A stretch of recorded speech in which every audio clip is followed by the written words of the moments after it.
Yeah, no, it's a great question because, and you're right to point at, for instance, youth smoking, Right. which is now down into the low single digits. And Wow. that's calculated as, for instance, somebody having a drag of a cigarette or a cigarette or more at least once a month, Yeah. right?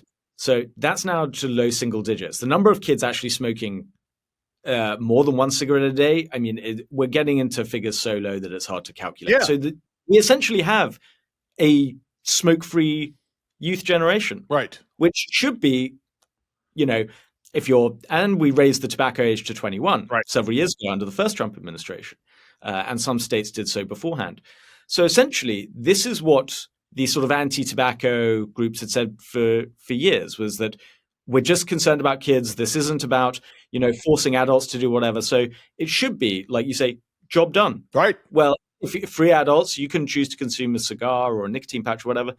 But the key is in the name, nicotine. Yes. Because now, as with so many other issues that you have a lot of money in, when they achieve their initial goal, right? So smoke-free workplaces, youth smoking almost eliminated, smoking very heavily taxed and stigmatized and all the rest of it.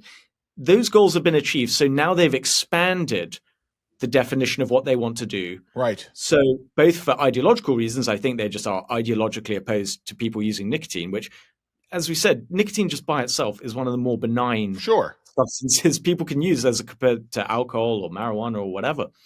But now it gives a reason for continued existence. Right. Right. The smoking problem goes away.